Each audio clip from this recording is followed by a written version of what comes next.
तो आज हम स्टार्ट करेंगे 1C के जो रिमेनिंग न्यूमेरिकल्स रहते हैं वो 6 तक हमने कर लिए थे, अब 7th है। तो 7th में उसने बोला है कि एक बॉय है, ठीक है, वो मार्केट जा रहा है with an average speed of 29 kilometre. मतलब हम उसने जो स्पीड है वो कितनी यूज़ करी, 29 किलोमीटर पर आवर, ठीक है। उसने बोला कि जब उसने देखा कि मार्केट क्लोज हो गई है तो वो सेम रास्ते से वापस आ गया, ठीक है। तो कितनी स्पीड के साथ वो वापस आया, वो स्पीड है आपके पास 40 किलोमीटर पर आवर, ठीक है। समझ आई इतनी बात।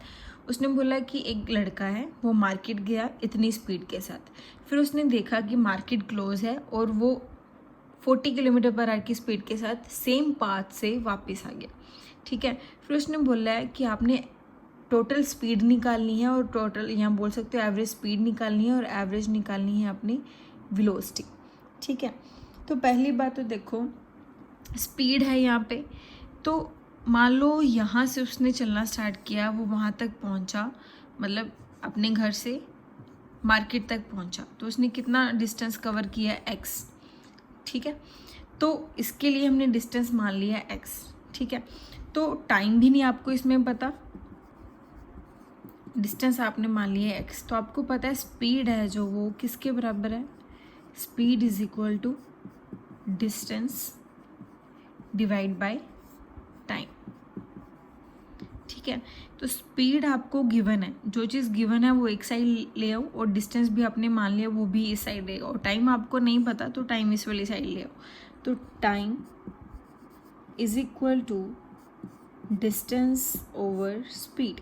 तो डिस्टेंस आपने मान लिया कितना x, स्पीड कितनी है ये 29 किलोमीटर, ठीक है। तो ये टाइम है, आप इसको मान लो t1 इसलिए मानना है क्योंकि दो स्पीड्स दे रखी हैं, ठीक है। उसके लिए दूसरे वाली के लिए हम t2 टाइम मान लेंगे। तो t1 आपके पास आ गया है x डिवाइड बाय 29, ओके।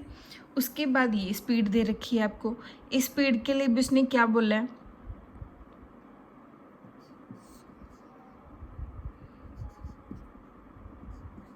ठीक है।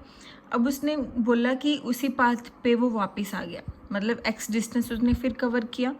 तो इसमें भी क्या करोगे, speed is equal to distance over time. Time नहीं पता आपको फिर, तो टाइम को इस वाली साइड ले जो उसको मान लो t2। डिस्टेंस कितना है आपका x, स्पीड कितनी है 40 किलोमीटर पर आवर, ठीक है। फिर उसने क्या बोला है कि आपने एवरेज स्पीड निकालनी है। एवरेज स्पीड निकालने का क्या फॉर्मूला है, देखो अगर आपने निकालनी है एवरेज स्पीड तो उसका फॉर्मूला क्या है, total distance divide by total time. तो देखो टोटल डिस्टेंस कितना आएगा, आप बताओ कि ये इतना डिस्टेंस उसने A से B जाने में x कवर किया, वापस आने के लिए भी x डिस्टेंस कवर किया, तो टोटल डिस्टेंस कितना हो गया x plus x divide by, एक टाइम ये रहा एक टाइम ये रहा, दोनों को कर दो add, x by 29 plus x by 40। यहाँ तक क्लियर है,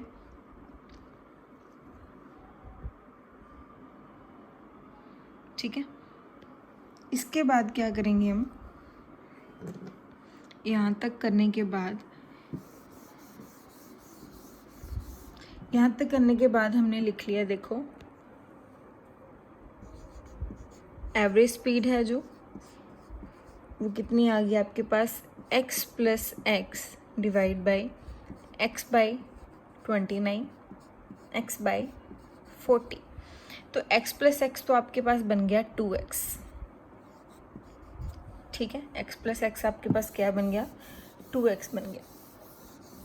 उसके बाद क्या करोगे, नीचे वाली जो टर्म है इन दोनों का आप क्या लोगे, एलसीएम, क्या लोगे एलसीएम। तो ये देखो ये प्राइम नंबर है 29, तो इसको वैसे एलसीएम लेने की ज़रूरत नहीं है, सीधा 29 को 40 से मल्टीप्लाई कर दो। तो देखो 29 को अगर 4 से मल्टीप्लाई करोगे 116, साथ में इसके एक 0 है तो ये क्या आ जाएगा 1160, ठीक है। तो 1160। अब एलसीएम कैसे लिखते हैं कि जब हमने 29 को 40 से मल्टीप्लाई किया है तब हमारे पास 1160 पर आया हमारे पास, ठीक है। मतलब इसको आप किस से मल्टीप्लाई करोगे 40 से, तो यहाँ पे आ जाएगा 40x प्लस, अब देखो 40 को किस से मल्टीप्लाई किया 1160 आया, किस से मल्टीप्लाई किया 29 से, तो यहाँ पे आ जाएगा 29x। अब क्या है हमारे पास 2x, 40 प्लस 29 ये कितना आ जाएगा 69x, और नीचे हमारे पास है 1160। अब देखो ये वाला x इस x के साथ हो गया कट, ठीक है। बचा क्या 2 डिवाइड बाई 69, ये नीचे वाली टर्म ऊपर जाके क्या हो जाएगी मल्टीप्लाई, ठीक है। अब देखो 116 को 2 से मल्टीप्लाई करो, 116 को हमने 2 से मल्टीप्लाई किया तो हमारे पास क्या आ गया 2320 डिवाइड बाई 69, ठीक है। तो जब आप इसको करोगे सॉल्व तो आपके पास आंसर आ जाएगा 33 पॉइंट समथिंग 36 या कुछ भी, ठीक है, ऐसे समथिंग कोई चीज़ आ जाएगी। तो ये आपके पास क्या है स्पीड है, तो स्पीड किस में होती है kilometre per hour, 33 point something आ जाएगा, ठीक है। तो उसके बाद है आपके पास उसने बोला एवरेज स्पीड निकालने के लिए और एवरेज वेलोसिटी निकालने के लिए। तो एवरेज स्पीड तो आपने ये निकाल ली, एवरेज वेलोसिटी क्या आएगी ध्यान से सोचना है। हमने यहाँ पे देखो उसने बोला था कि ए से बी पे गया तो उसने x डिस्टेंस कवर किया, b से फिर वापस वो a पे आ गया, तो टोटल डिस्टेंस तो आपके पास 2x हो गया। बट मैंने आपको बताया था कि अगर डिस्प्लेसमेंट की बात करें तो डिस्प्लेसमेंट तब तक है जब तक कोई भी ऑब्जेक्ट अपनी पोजीशन पे वापस नहीं आ जाता, ठीक है। नहीं तो अगर यहाँ से चल के वहाँ तक गया और वहाँ से चल के फिर वापस आ गया तो उसकी डिस्प्लेसमेंट क्या होगी 0। तो उसने एवरेज वेलोसिटी निकालने के लिए बोला है, तो एवरेज वेलोसिटी का फॉर्मूला क्या है डिस्प्लेसमेंट ओवर टाइम। तो डिस्प्लेसमेंट ही 0 होगी तो एवरेज वेलोसिटी क्या हो जाएगी, टाइम चाहे कुछ भी हो डिस्प्लेसमेंट 0 है तो एवरेज वेलोसिटी है उसकी क्या आ जाएगी 0, ठीक है। तो ये आपका है 7th न्यूमेरिकल, ठीक है। थोड़ा सा डिफ़िकल्ट है बट नया नया है इसलिए लग रहा है, बाकी हैप्चर हो जाएगी थोड़ी देर में। क्लियर है? चलो अब है हमारे पास नेक्स्ट न्यूमेरिकल।